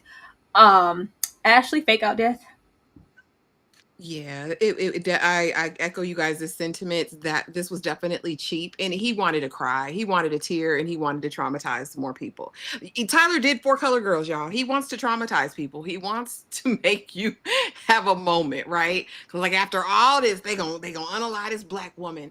But no, I felt like it was cheap, and this was disrespectful for me, and I have to sound like a broken record. I'm gonna say breaking one more time, Dane. So get mad about it. But knowing what happened in real life to that man in this exact same situation, and then for you to do the same thing over here, but no, we're going to clean it up after that. Like, no, it didn't really happen. This is just, what she was thinking about. Like, based on her actions, this was the next logical, effect to that. I didn't like it. I think we could have proceeded without them busting out the windows, dropping down like it was Mission Impossible. I didn't need that. I think it still would have elicited the emotion for me without that. I didn't need that at Yeah, all. I also want to like I don't think anyone. Well, I don't want to assume, but and y'all can answer. I mean, if a woman has postpartum or has some type of mental breakdown and she drowns her kids or poisons them, would y'all do y'all have empathy or sympathy for that type of person, or should they be put under the jail? I want to know the answer, but it's more rhetorical because at the same time, that's kind of how Janiyah can be as well, because when they were having the conversation about the perfume and her family and her wanting to get back, like, well, hey, when she's like, I got to be honest with you, Janiyah, this is bad. She's like, yeah, I know it's bad. They're not gonna let me out of here alive. Well, we can try. During that scene, damn, I just lost my. The Nicole asked her like, okay, do you have any other help? And she was like, no. You got to be careful who you sleep with. I kind of wish they would explore more of her backstory and the baby dad and their relationship. I mean, was she making bad decisions? Was she out there being a harlot? Or did she just happen to be naive because of her upbringing and some man in white shining armor and promised her the world? And and they had a relationship for a week, 6 months, or whatever. I wish they could have went down that road. But she says, do you have anything else? She was like, no, my mother and my sister are crazy. They can't be around my daughter as well.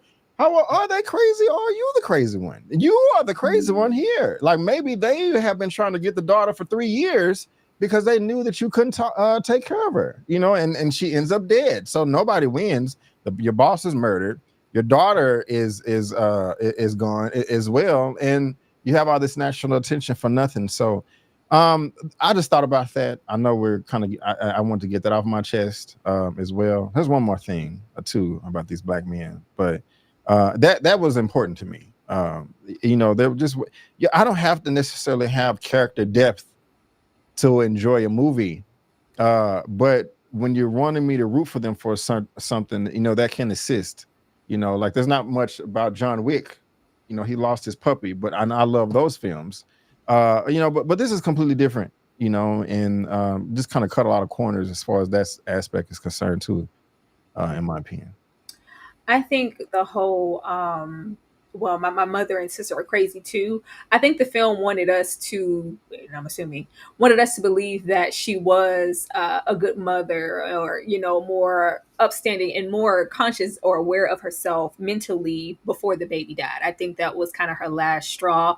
Was that's probably struggle, strife, and all those good things. Yeah, I think she was acknowledging them as crazy because maybe, and that's still us giving olive branches to Tyler that weren't provided to us by the film, but maybe they were already privy to the information that the baby passed, of course, because she calls, and they knew consciously it wasn't something that she was accepting. So it was like, yeah, they're crazy. Let me just kind of dismiss them. I think it was just something momentary and not something over time. I don't think she had ever broken down to this point in this way until this very moment here. As far as I guess mental illness or PTSD or postpartum and the leverage that you're giving people, I just think it's very in a criminal sense, it's very great to hopefully acknowledge and help with these things before it ever gets to a point. I think even with this film, Ordained, even with Breaking, the message is to acknowledge and try to help before things get too far or get to this type of point. We would hope that they don't, Mhm. but it muddies that line because you have so many people commit some of the heinous things and blame X, Y, and Z in their mental state. And then it's just kind of how do you know what's what? So that's why it's important to acknowledge struggle or situations like Janaya's before it's just like, okay, whatever. Because we do have these situations, these people surrounding her, maybe, you know, some, if not all, knowing that her baby is no longer with us, but we're not kind of interjecting or doing anything in that moment up into the in the bank. And then it's just like, Man, well, now things are kind of times 10. It's a little too late. it's kind of like you explained it better than the movie did. Mhm. Okay, Tyler. Gotta help. Ashley, anything you want to share on the on that on what B had to say? Um, okay, so I did have just a question to piggyback your question before I responded. Were you equating equating Janaya's behavior to a woman with postpartum who would hurt her child, Um, or you're just asking in just in general, general? in general, It if and not just postpartum, if a woman is going through any type of mental episode and she harms her children, do we hold her responsible or do we feel sorry for her? I think you can do both. I think that, and I agree with Tyra. I think what he's trying, what he may be, and again, this is giving him far more credit than he probably deserves here, is that underserved, underprivileged Black peoples, Black brown populations don't have access to the care they need for intervention, right? And so as a result of that, the worst thing happens. I think it's possible to hear about a woman driving her babies off the edge of a cliff and wanting to put her under the jail, and also understanding that her mental health played a role in her actions, and praying for her and having compassion. But baby, you still got to be under the jail for now. And I also think it's an impetus for change, right? Because then what do we do? It's, or a catalyst is a better word. Because now what can we do to get people access to the care and treatment that they need so that these things don't happen in the future? But I think the criminality portion of it has to be assessed, and you have to pay for that. But I can also, in my heart of hearts, say, well, damn, she broke. You know what I mean? And I can pray for her, but she still got to be under the jail Okay. for me, in Thank my you for opinion. that. Because I'm gonna be honest with y'all, I almost thought about not coming today because I had some opinions that I wanted to give, and I was like, if I say what's really on my mind, like I'm gonna lose some subscribers. You know what I'm saying? Because the whole single mother thing, like I get it, and but sometimes it's just like, you know, you get a free pass, like no matter what. Because I mean, I converse a lot, and life, of course, is not fair. Sometimes nobody asked to be here. We just all show up one day. We can't control our family. And we can't control our mom and dad. Some of us have the great moms and dads in the world. Some of us are born into a world where we're beaten and molested by our parents, and it sucks that it's not fair. But when I was watching this, I was really just like, okay, Tyler wants us to sympathize and empathize. I just wanted more from her character. Did she make bad decisions, or was she just dealt shit cards? Because we all know people in our personal life, but me, I know some women that have been dealt shit cards, but I know some single mothers to where they're just some of the most irresponsible people on the planet, and know this themselves. It's not even my opinion. It's stuff that they've admitted to me, of how manipulative they are and how to get over and how their life sucks. And I'm just like, okay, well, your life will get, stop doing these things. Don't try to rob your apartment out of not paying rent by cheating them off of fake money orders, or I can go down the list. So I think I'm all around the place. No, B. I wanted to feel sorry for her, and I just don't feel the film gave enough reason to do so, especially with her being a murderer. And this is kind of a side thing. I wanted to ask y'all, when she first put her gun in front of Tessa and she hit the silent alarm, And when Nicole was in the office and she got the alert and 911 call, she said, "Hey, excuse me, we're being robbed." She got a gun. She has a bomb, I think. I think her name is Jaya or Janaya. And then the 911 operator said, Janaya so and so, the whole name. And she was like, "How do you know that?" And it cut away. Did that mean anything, or am I looking too deep into that? Was there like a hint that this whole thing was a dream or something, or you know? Ashley? I don't think so. I think she just really didn't remember her name, but I am very curious now that you said that, B. I just have to ask Yeah, another yeah. thing really quickly. Because I just feel like, and maybe this is part of it, because and like I said, I may be giving Tyler more credit than he deserves at this point, but maybe he did want to start a discussion or a discourse around this, because I just feel like for me, I absolutely had a heart of compassion for Janiyah.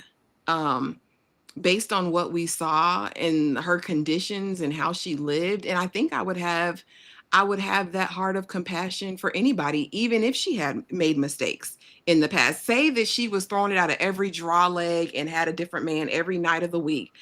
I can still have a heart of compassion for her struggling to take care of her baby as a single mom. Did she make bad decisions, poor decisions? Maybe.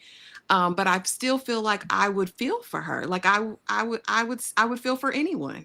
I would feel for a man who had made some poor decisions and found himself down on his luck. I would have empathy and I'd have compassion. And I don't know if I'd be asking for, you know, a fact list or like her I rap feel you. sheet on what she had done to deserve X, Y, or I think Z. that's very nice and commendable of you.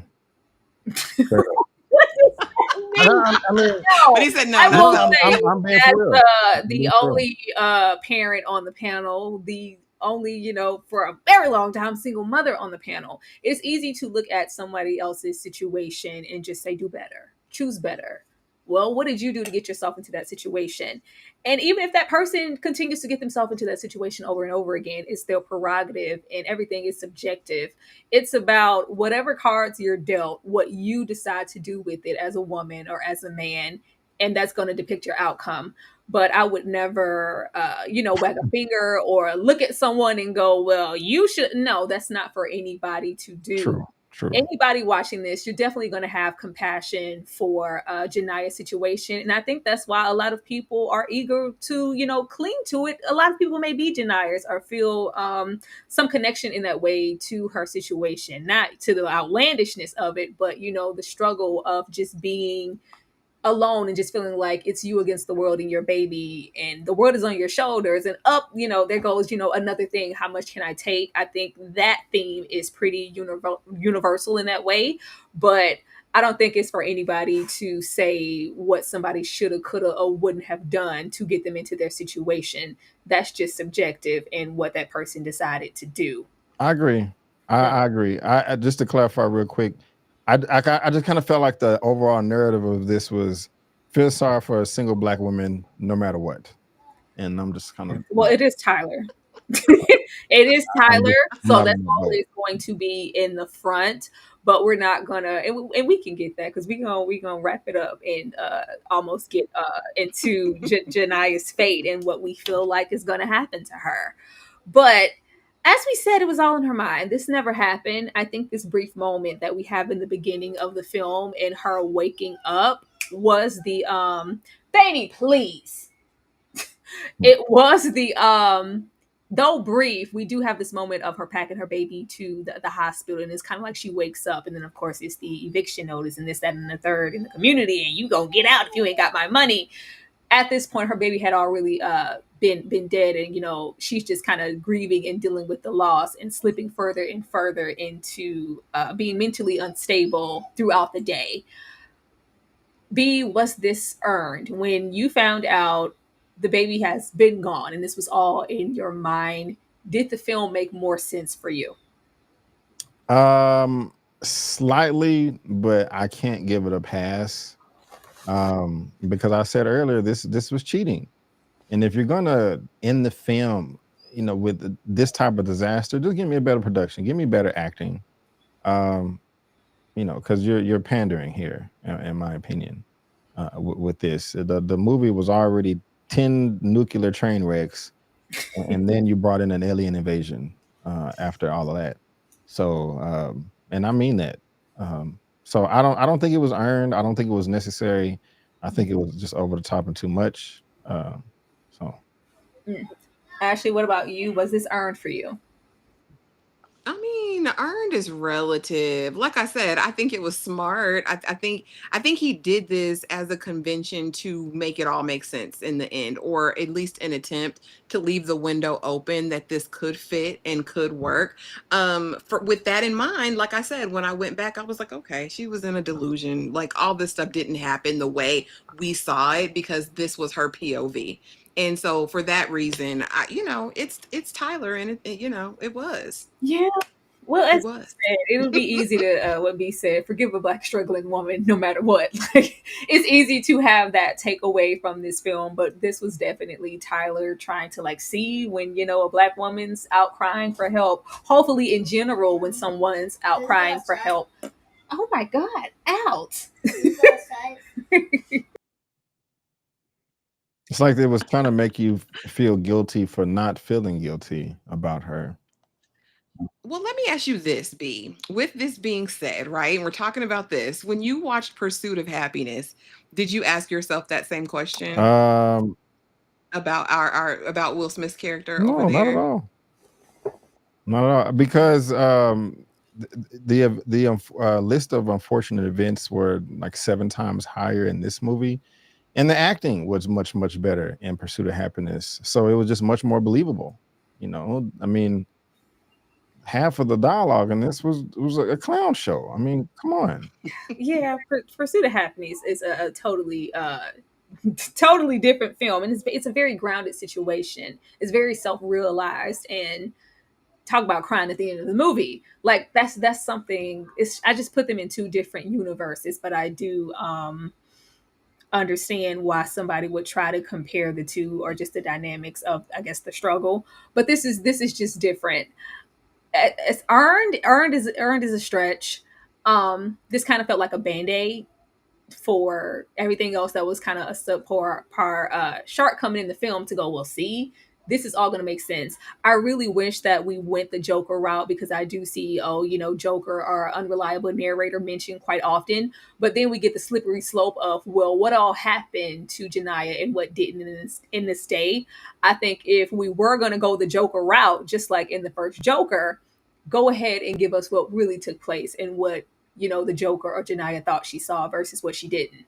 Give us that perspective so we can have confirmation as an audience and really go like, oh, well, now it all kind of makes sense. It didn't tie in that way. It just maybe tied in so to, oh, she's really, having that mental breakdown in this grand way because she lost her baby. The baby was never, the issue this whole time. She's been gone.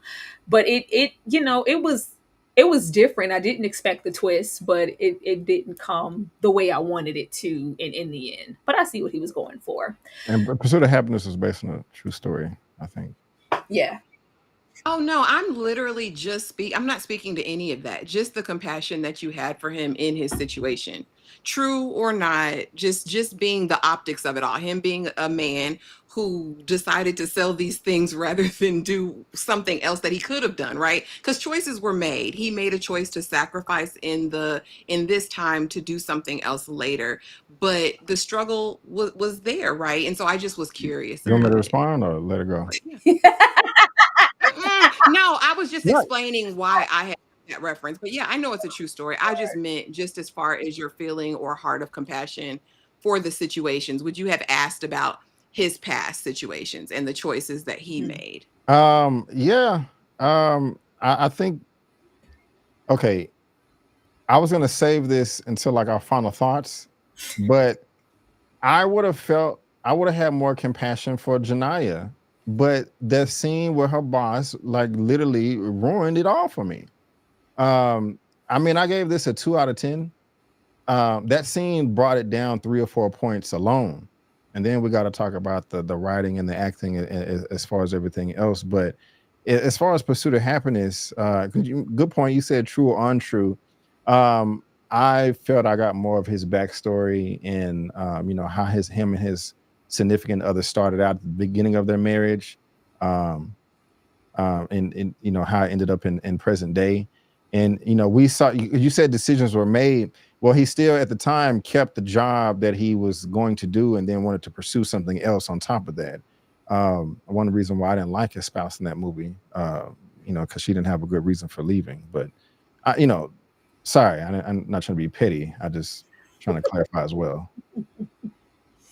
I love this conversation so much. I love a film that opens up some dialogue. It's good in that way. Um, Janai's fate, child. Interesting enough premise. I think in someone else's hands, this could have really been something, but it was in Tyler's. I put you going to jail today. As much as we want to, free Janaya in the crowd and walk out backwards, I think, especially with her good, awful, terrible day, and where we were kind of leading through with her character, regardless of what all happened, I don't see a scenario here where we're gonna just kind of walk away from. We could have walked, maybe skated by with everything else, but I think the death of the manager at the store would have maybe sealed Jania's fate to where she was doing more time. Now, you would hope in a perfect world that we wouldn't be not only trying to deal with that and get resolved for his death, but also trying to deal with her mental state and the things that got her even up to the point to the death, to even before she ever went in the bank. Let's deal with the traits and the mental state of it all, and what she needs as a person, as a woman, and now probably as, I don't know, a prisoner or whatever, the therapy, like those things. I don't think we got any closure in that way. It's just kind of left up in the air. But I don't see a scenario where she isn't doing some type of time. I don't know. Actually, is Janaya doing time? Yeah, they need to throw the book at her. She might do time in a insane asylum, but she's got to she's got to do some time. Like, that's all there is to it. Now, will they take off the wrap for the incendiary device? Probably, but at the end of the day, she's still unalive somebody. It that's the part that happened, right? She was dripping with the blood, so we know that happened. So yeah, no, again, and I'm never, like I said, of the mindset that someone shouldn't have to pay for the things that they've committed. I think, again, I'm probably given more credit, but it opens a conversation about, are there resources available to help people when they're having a break, a mental break, and is there any intervention at all? But no, she needs to go under the jail. I'd like it if Nicole goes and puts a little bit of money on her books and maybe visits her once a month. It'll be nice. And she probably could plead temporary insanity and, like I said, do her time in one of those asylum sanitarium type places. But yeah, no, you got to pay the price. You did harm. You caused harm. You traumatized people in a way that they'll never recover from. This is what gives people PTSD. I mean, as much as we want to embrace Janaya and all that. And I liked, like I said, how the branch manager reaches out to her and holds her hand. She still will have nightmares about this. This is traumatic. Like, you got held up and you thought you were going to be bombed, and all of these things. You didn't think you were going to come home to see your family and loved ones. She's got to pay the price, unfortunately, but maybe because of the spotlight, maybe because of all the people, it could prevent that from happening Yeah, to someone else. yeah, Maybe. that's what I I was don't know. thinking also. B, what's her fate? What's gonna happen to Janaya? Yeah, 100% she going to jail. She should go to jail. I agree with everything Ashley said. So yeah, she's out of there. Mm. All right, and Ashley, I am going to come back to you. What are your closing thoughts on this film? Like I said, it was fine. It's Tyler Perry. It's better than Duplicity for me. It was better than Fall from Grace for me. So there's that. Like I said, I appreciated the sentiment towards the end, and I liked that expression of love between Black women. Like, I felt that. He's always gonna have Queen Mother there to give her words of wisdom. Baby, no, you did wrong. The right thing would be going out there and turning yourself in. You want a peppermint? You want a cinnamon candy? A butterscotch? Like, he's gonna bring it all home there. Like I said, overall, it was fine. Is it like Tyra asked me, well, would you rewatch it? Well, Tyra, that's a whole Why I different gotta story. sound like I don't this? need to. I don't need to rewatch it. But I do. I think it was fine. I think it was touching, and I think it served a purpose. hopefully in the community, if nothing else, but pay attention to people and maybe give them more than you're behind a kiss, and maybe have some empathy and compassion for the next man. That's all I pretty much had for it. Though I didn't per se, I guess, enjoy the film, I can appreciate the message in that somebody somewhere might see this and consider not just the Black woman's plight or struggle or mental standing, but everyone's. Like, pay attention, and it doesn't cost anybody anything to be concerned and listen and show compassion for the next person. B, closing thoughts? Yeah, I didn't like this movie. Um, I just didn't, for the reasons that we talked about. Yes. But as far as Tyler Perry is concerned, I still like him to a degree. Some of his stuff I like, some of his stuff I don't like. I think that's fair. I am not a self-hating Black person over here. I don't have to always say a Black project is a 10 out of 10 just because it's a Black project.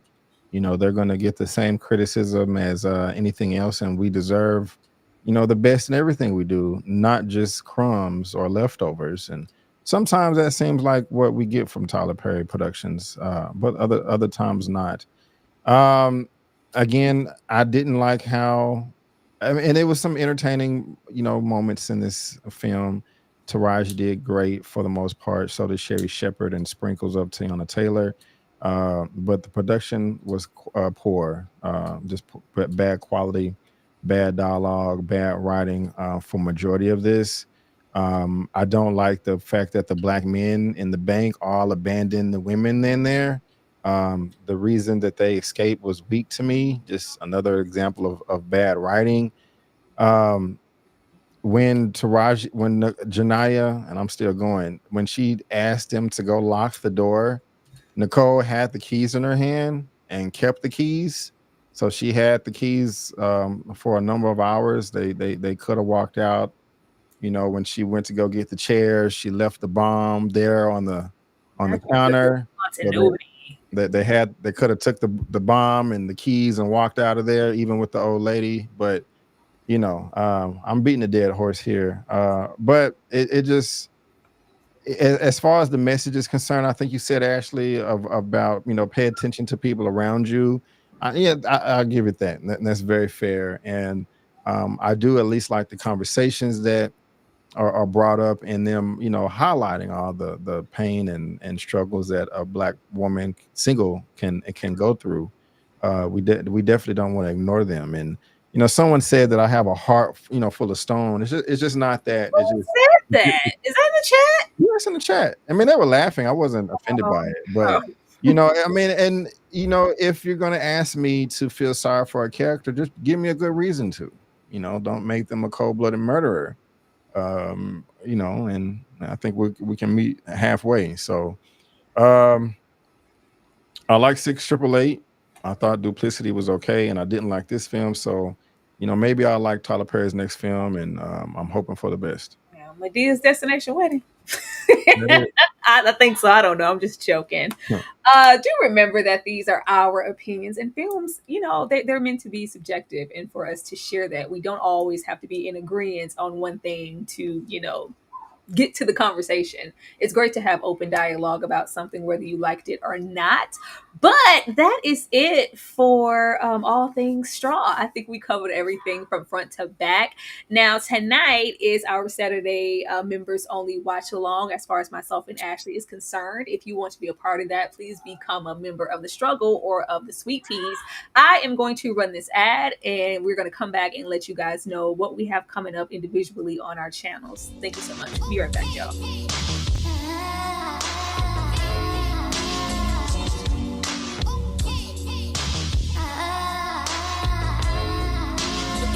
Where she wanna be, call me Freaky T. Off the leash, I feel like a dog. I get hella free. You get T, never needed you, but you needed me. I got clean, make a baby clean. Lose your self-esteem. I get touched in the morning, so I feel like baby king. Wasn't fast, step by second, so I just ain't baby me. I'm cool, cause he also know you know it's giving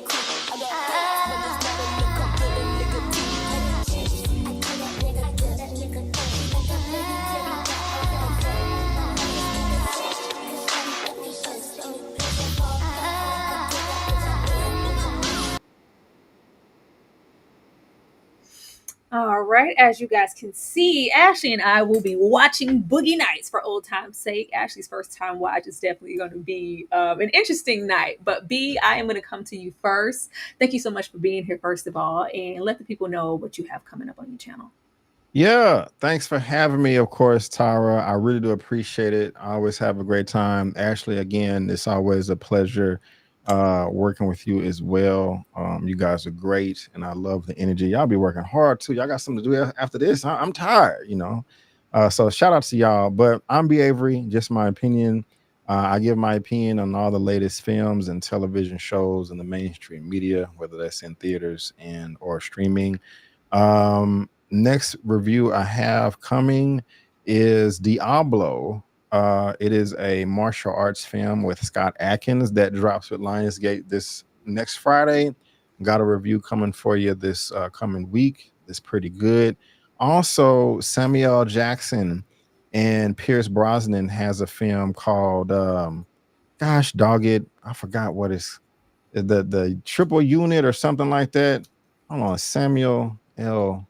Jackson. Y'all gonna be patient with me real quick. Hold on. Because it's Samuel L. Jackson, you know what I'm saying? So we always want to show up for Sam. The triple untold, the unholy trinity. Yes. The unholy trinity.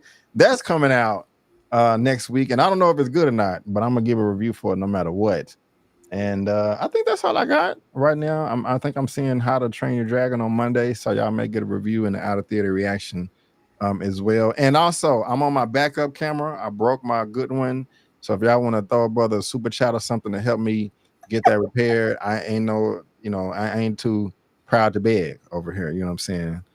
So thank y'all for tuning in and come subscribe. Help me get to 60K subs. I really appreciate that. Thank you so much. Ashley, I am definitely gonna let let your lip rest, boo. Once again, you guys meet us literally in 3 minutes or so for our members only watch along. And tomorrow we will be back with the collective news, a little roundup of pop culture things that we've been doing. I think this is our third or fourth one, so be here for that. They have been entertaining thus far, but we really appreciate you guys for spending this time with us. Shout out to all 300 of you. Make sure you hit the like button on your way out, and also leave your commentary below for good or bad. I'm not stingy with a bad comment. If you didn't like something that was said here, I engage in it. I revel. I love it. So do as you may. Thank you guys so much, and we will definitely. I don't. If you disrespectful, I will block you. Yeah, well, just me. My stands are my stands alone, not Ashley. But we do appreciate you guys so much, and thank you. We will see you guys next time. Good night.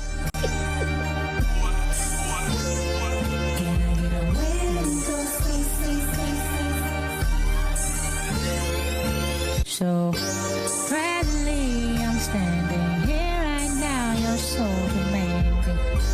Tell me what you want from me.